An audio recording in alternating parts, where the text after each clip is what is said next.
Hey guys, it's Olivie Blake, and this is me not writing. Okay, so let's see, what's new? Last time we talked, it was like April. Coincidentally in April, I got a really bad haircut, which is why I now have to part my hair to the other side. So in case you're like distracted by this like blindingly white part I have, that's just a thing that happened. Well, yeah, I had a baby in May. That would explain the breast pump over here and the changing table, and the fact that you're kind of just gonna get like whatever you get in terms of my appearance and ability to dress myself, etc. This is like the one spare half hour that I've got, and so we're just gonna have to try to keep this as short as possible. We'll see how this goes moving forward. I definitely want to get back on my weekly schedule. To be honest, this is just kind of an easier way to answer questions than like sitting and pondering my words, doing the thing that I do while laboring under capitalism. By laboring under capitalism, I mean writing my kissing books. So yeah, so my baby was born in May. We're going to talk about that a little bit. And yeah, I mean, I think pretty much everything you've heard about like new moms not having any time for anything is like, that's not new. It's been a real challenge, and I've definitely been trying really hard to be as present as possible, which is kind of like, I feel like I've been getting away with not really being present for a lot of my pre-baby life, just scrolling on your phone while doing things, and I try not to do that anymore, which means I'm not really even available on like social media. I'm babbling. Let's see, what can I tell you before we get into our question, which coincidentally is things I want to talk about anyway. This month's spell read is Salt Houses by Hala Alyan. It's a multi-generational family saga. Interestingly, last summer I picked The Joy Luck Club by Amy Tan, and this author lists Amy Tan as one of her influences. She's a clinical psychologist, so we get some really interesting characterization, and she is also a poet. So the prose is really, really beautiful, and it is about Palestine and sort of about the longing to belong, which is something that feels true of a lot of migrants and immigrants, but particularly true of Palestine. So it felt like, the right read for this month. My Mechanical Romance has a release date. If you've been following my social media, you've probably heard all of this already, but I'm going to remind you anyway. So that release date is May 31st next year. If you're here about the Atlas 6, which a lot of people have been, if you've been around this summer, you might have noticed that a lot more people were talking about it, considering that it's a book that came out in January of 2020. But yeah, so I don't know how to explain that. I want to just say up front, a lot of people have been asking me for advice about self-publishing, and I can give you what I know, but I just want to be very clear that like I cannot explain what happened. This is not anything that I did. Like, I wrote the book. I did that. But in terms of people circulating it, it like going viral on Book Talk, and the like really amazing edits and the artwork and just everything that I've seen on Tumblr and Twitter and Instagram. It's been absolutely wild. I did like none of that. You guys all did that, and I can't explain it. So I am willing to talk about self-publishing versus traditional publishing again in more detail in one of the future weeks, maybe next week. But just bear in mind, I can't explain this. I have no idea. I truly don't know. So the Atlas 6, lots of people have been asking me about when is an audiobook going to come out? When is it going to be translated? When is it going to be available in hardcover? And it's taken me a long time to get answers to those questions. And some, obviously I can't answer them all at once. I also can't answer them all right now. But I will tell you that news on all of those things is coming. If you have asked me about any of those things, I am working on it. I think a lot of people are not aware that it was self-published, and so a lot of times people are like, when are you going to make this an audiobook? And I was like, I don't know, when I have time to breathe, maybe. But no, but I'm really excited about the interest. I'm very, very, very, very, very, very, very, very lucky that you guys have felt connected to the story. I mean, honestly, a lot of people have been asking me about writing advice. I don't know. The only thing I can say is that I wrote the book that I wanted to write, and it happened to be the thing that people wanted to read at the time. So it feels like a very nice marriage of luck and timing. And hopefully good writing. We can talk about that another time. To clarify, I will have answers soon. In fact, next week. Not answers to everything, but some answers. And yeah, so you'll just want to stay tuned for that. What else happened while we were away over the summer? Taylor Swift is on TikTok now. Oh, I read some really good books this summer. It's starting to make sense to me why a lot of people started reading my fan fiction while they were breastfeeding, because one of the things about breastfeeding is that, especially in the beginning, it's like a lot of dead time. It's like a lot. My baby would eat for like a full hour, and I'd just be like staring into space. So I read a lot of books during that time. And I think I would say that my favorite, I'm looking at a list right now. That's why I guess I should say the end of my pregnancy, my favorite books I read were Finlay Donovan is Killing It, Anxious People. And then breastfeeding books that I enjoyed were The View is Exhausting, which was one of our spell books. Everyone Knows Your Mother is Witch. That is a great one. Act Your Age, Eat Brown. That was another great one. And I've become a very big fan of Mary H.K. Choi. So she wrote YOLK and Emergency Contact. And I just, as an Asian woman, it felt, there were feelings. Okay. I do have my dagger, by the way. I forgot to bring things to drink, although I can drink now, so that's fun. I gotta stop babbling. We gotta move this along. Okay. Here is the one ask that I want to cover today, and hopefully I will not do it with too much babbling. Hi, congrats on your baby. In one of your writing advice videos, you talked about the experience of writing about pregnancy and childbirth without knowing what that was like in reality. Yeah, so I was basically saying that I didn't know how I was going to write that because it's such a specific experience that is also it's you can't get that wrong because there are too many women who have been through it who want to see their own experiences reflected. But of course, you can't write every woman's experience anyway. So I was wondering if your IRL pregnancy felt the way you described it in fic. Did you feel the same or different in terms of the range of things you thought and felt? And what are some things that surprised you about motherhood? So this is a great question, especially because obviously this is the thing that I want to talk about right now. I think I especially want to talk about being a creative and a mother at the same time, like a working creative and a mother at the same time. One of the things that I was really nervous about was that I mentioned it a lot in my old videos that during pregnancy, I felt stupid. Like I just felt like, biologically speaking, my brain cells were not replicating as frequently or something about my brain was not working. And I really felt it. And the end of pregnancy was really, really hard for me. I didn't want to be on camera because, to be totally honest with you, there were days when I just didn't want to exist at all. Pregnancy was really, really hard for me, which I'm saying not so that you'll feel sorry for me or anything like that, but just that, if that resonates with you, good. I want to be as honest about my experience as possible. And I have to tell you that the end of pregnancy was it was awful. There were times when I would just go to sleep, not because I was sleepy, but because I was just too unhappy to be awake. I was just physically uncomfortable. I had carpal tunnel. So while I was really severe carpal tunnel. So while I was trying to work, do my job, I would basically just cry over my keyboard because it hurt so badly. I just felt sort of existentially, I didn't recognize my body. Nothing felt right. It felt very alien. I was having these dreams where I would just scream. I just felt trapped in this body that wasn't mine.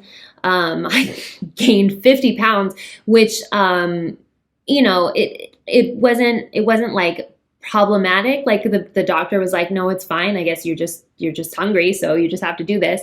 But it just, it created all these sort of traumatic problems for my body to go through, to handle. I had, nosebleeds all the time. I was having a lot of trouble with a lot of different things, and I still had migraines and nausea, and it's just, yeah. So I was really, really worried about postpartum depression. I'm bipolar, as you probably know. So that was kind of a big risk, as was postpartum psychosis. I was really nervous. I basically told Mr. Blake that he had to keep an eye on me at all times. It was sort of a guilty until proven innocent sort of situation. And I will say that in terms of,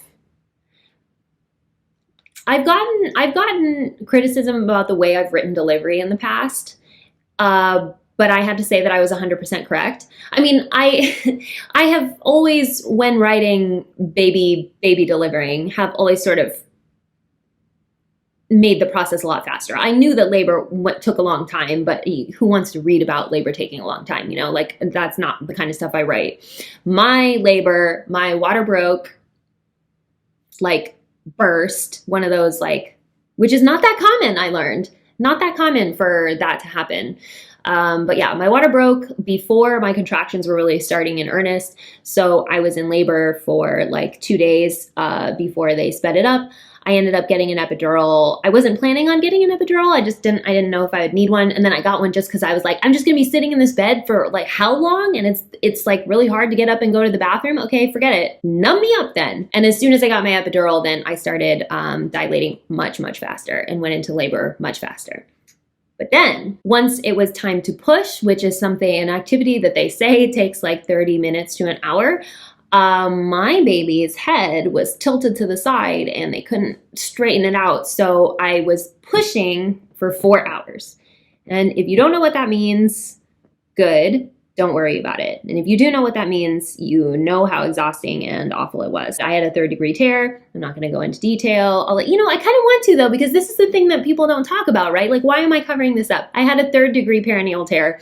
It was really bad. I could not walk really for a long time. I still have a lot of pain standing. I'm doing physical therapy and I'm doing better now. Physical therapy, my cousin calls it therapeutic finger bang, and that is kind of what it is. Yeah, it's just like stretching the area where I had stitches, because baby boy just tore on out of there. They had to use a vacuum to get him out. Vacuum, it's like a plunger. So anyway, they call it labor for a reason. I mean, I kind of expected pain. I did not expect like the hardest workout of my life. Like basically, I didn't eat for like 24 hours. I didn't have any food or water, and then had to go through 4 hours of like the most strenuous exercise. It was really unexpectedly exhausting. I was shaking like a leaf. At least one fun story is that I had my like gym playlist of jams playing. So my son was born to the song I Love It by Iconopop, which if you know, you know. So obviously I could never have written delivery in those terms, but I wrote it as being like a sort of like an excruciatingly human experience that's just kind of like gross in its like, in the like mortality of it. And I think I was right about that. I was thinking as it was happening that I was like, this, of course it's beautiful. Of course it's beautiful. But it's also gross. And it is also like the most exposed I've ever been in my life, like the most vulnerable you can ever be. I mean, if I were to really write about something that I wouldn't have known at the time, it was the like sense of, I guess, community in the room. Mr. Blake was coaching me, and I actually, because I was pushing for so long, the nurses changed shifts, and I had 2 different nurses kind of like coaching me through this. And it was this really sort of collaborative process. It's like, okay, we're all here working on bringing this life into the world. And that was definitely beautiful, but like anatomically, physically, biologically, it's gross. And I don't think there's any shame in that. But this is something I've been criticized about in the past, calling labor gross. It's gross. So one thing I think I wrote once, that a mother saying like, oh, I knew it was love when I saw your face. I know that doesn't happen to everyone. For me, it was when they gave him to me to hold and he was just on my chest, and sorry, still a lot of excess hormones. I'm also in the part of postpartum where you start losing all your hair. So that's a thing that happens, and it doesn't happen right away. It happens at like 3 months. It's crazy. Like every time I take a shower, there's a full-on like cat full of hair in the drain. But anyway, so yeah, when I held him, I'm fine. When I held him, they gave him to me, and I think like the first thing he did was like poop on my chest, and it didn't even matter. He was just so like small and mine, and it was like just all kicked in right away. I think if anything, I had like a little bit of postpartum euphoria.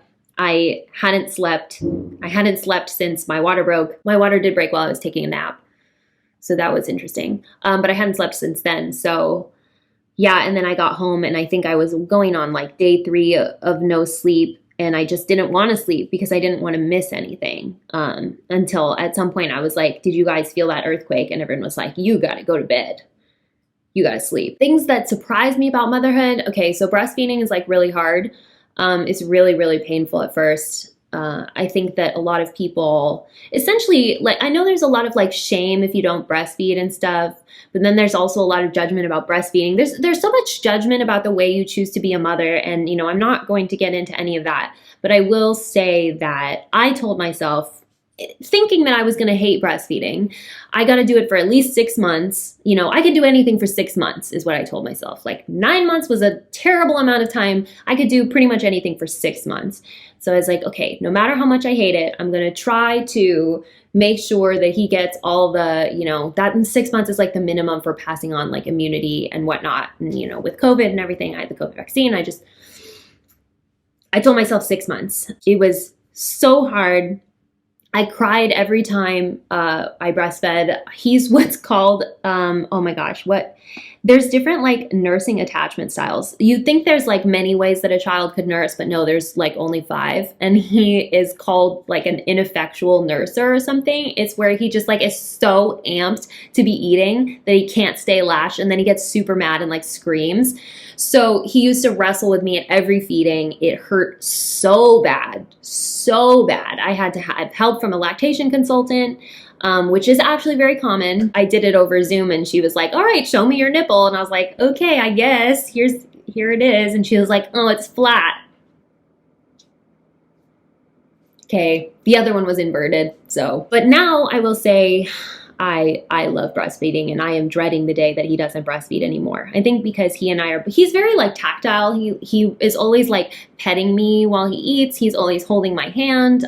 So it's just a closeness. My love language is probably touch. So it's just like sitting there with my baby and he's holding my hand, and his other hand is usually like petting my ribs. It just seems like we both get that moment to be affectionate with each other. He now does not even take a bottle. He's just too comfortable breastfeeding. So yeah, that's a surprise. I did not think that I was going to love it. I was kind of under the impression that it was going to be something that I had to do. And I have talked to a lot of people who had to do it or who chose to pump, and those decisions make sense to me because it sucked for sure. At first it was just like, you know, you go through pregnancies, just terrible. You know, it was for me. Labor was so hard. And then you have to go through the just exquisite pain of a baby mine was not very coordinated, trying to suck life juice out of you. I get why some women don't do it. I totally get it. But to my surprise, I did really, really love it. And I think that if I were going to write motherhood again, I would probably spend a little more time on the feeling of breastfeeding, which was not something I ever attempted because I didn't want to get it wrong. You know, just in terms of practical advice, people spend a lot of time talking about like a maternity wardrobe. And if I could do it over, I would not worry about maternity wardrobe at all, but I would get started on a nursing wardrobe earlier, because then my baby was born and I realized that I didn't have any clothes that made nursing easy. So then it was like, oh my gosh, I'm going to have to like order a bunch of these things. I don't know what size I am anymore. I don't know what fits. I have just no idea. So it was a lot of ordering things, realizing they didn't fit, and then being like too tired to return them. So that was a whole mess. I think I expected to be bored. I expected to be more bored because I was like, I understand infant development. I understand that they're like not really up to much in the beginning. You know, they nap a lot. Mine does not nap. Mine does not nap. He does not sleep. It's fine. But you know, basically their job is to just like sleep and develop, and they will maybe sort of stare at things. And I was like, I'm probably going to be bored. But no, my baby, is not boring to me. He was very alert right away. He's constantly looking at things. I feel, you know, I feel very connected to him more than I was expecting, because I definitely was expecting. I'm very familiar with the sort of clinical definition of postpartum depression and the feeling of not really being connected to your baby and being like, this is a stranger, he lived in my body, but like I've never met him before, really. And all of those things made sense to me. That's what I was expecting. So to then have the baby and feel like instantly very bonded with him was very strange, almost in a codependent way, because at first he wouldn't sleep on his own. He would only sleep in my arms, basically. And then eventually, you know, I kept trying to put him down. And then it got to the point where I could no longer sleep without him. Being the mother of a boy is very interesting. I think I'm like clinging a little bit more to these early times because part of me understands that while it's okay to be a daddy's girl, or, you know, to be a girl who's close to your mother, there's not much to be said for sons who were close to their mom. I mean, we've all heard mama's boy, and that's clearly not something that is socially attractive. You know, so as much as I want to have a close relationship with my son, I'm also aware that I don't know what that's going to look like as he gets older. So I'm definitely very like, this time really matters to me. Matters to me a lot, which is why I haven't really been that active on social media and stuff. You know, my priority is my son and my writing. So, but I'm here. Hopefully this still is like meaningful and helpful. So anyway, it's just sort of this crazy, yeah. We're in the middle of a sleep regression right now. That's a thing, sleep regressions. It's when they sleep really well and then stop sleeping really well. So yeah, I think so. Basically, you know, to answer this question, there's no correct way to write motherhood, which I knew. So in that sense, I didn't really get things wrong, you know, but I don't think there's a way to get it right. But I wanted to talk about, you know, being a working creative. It's really hard not to be aware of the fact that like the greatest female authors of all time, they were childless, you know, like Virginia Woolf and Jane Austen. And it kind of weighed on me that I was like, what if my brain is different? Because especially while I was pregnant, my brain felt so different. And I was like, what if I don't recognize my own imagination anymore after I've had this baby? What if it's harder? You know, imagination is like, it's already hard to achieve the like the big brain thinking while pregnant. And it was just kind of like, what if I never get it back? You know, reaching the imaginative part of your brain is going beyond its normal functions, and tapping into that. I was wondering how that was going to work. And I was a little bit afraid, you know, like, is my best work behind me? Am I ever going to feel like I can be a great mother and a great artist at the same time? Because it does feel a lot like compromise. I had sort of a big revision deadline recently, and there was a lot of, you know, holding my baby with one hand, doing edits with the other hand, feeling like I wasn't fully present for either thing. And that can definitely be challenging. Everything can be very challenging about how do you partition yourself, especially because motherhood is such a big part of, you know, it's not something you do, it's something that you are, basically. And I'm so conscious of how, you know, I want my child to have happy childhood. I'm constantly worried about what flaws in me am I going to accidentally impart in him. You know, this is something that I've talked about before. And so it can just feel like a lot sometimes. And definitely, you know, I told you I gained 50 pounds. So, my body after baby was like, hard to exist in. It was really confusing. It was just like, I don't understand my body shape anymore. It's been very interesting that this is a year that a lot of like celebrities have had babies. And so it's like, I think Halsey talked about that, just feeling like your body's not really yours anymore. It feels unrecognizable in some ways. So there's so many things I could talk about, but I did just want to say that as a person who was concerned about my ability to still be me and also evolve into being my son's mother, if I could tell anyone who was worried about that not to worry, if that would work, it wouldn't work. That's not how anxiety works, but that's what I would say, is just that, you know, I think my piece of advice would be, don't worry about going back to the old you, because the new you, the version of you moving forward is not decreasing in value. She is increasing, I would say. I hope. That remains to be seen, though, because some of us have a sequel to write. So that's quite a method for comparison. But we're also almost 2 writing years advanced now from when I wrote the Atlas 6. So I'm thinking that things are going to be good. I'm working on it. But yeah, so anyway, Salt Houses, please enjoy if you want to join in on that. Next month will be, I'm thinking sapphic horror. Join in or don't. The choice is yours. Anyway, so I'm back now. You can send me your questions, grievances, etc., and I will answer them via this. Yeah, best place to ask me stuff is on Tumblr, just because it like collects in an inbox that I actually check. I'm not so good at DMs. I get a lot of DMs, and it's really overwhelming. I don't have a lot of time, so that's not a great way to hear from me. Sorry, I'm trying my best. I'm trying my best. This is true of all mothers, I think. Hopefully. Oh my God. This has been me, Olivie Blake, not writing, and I'll see you next week.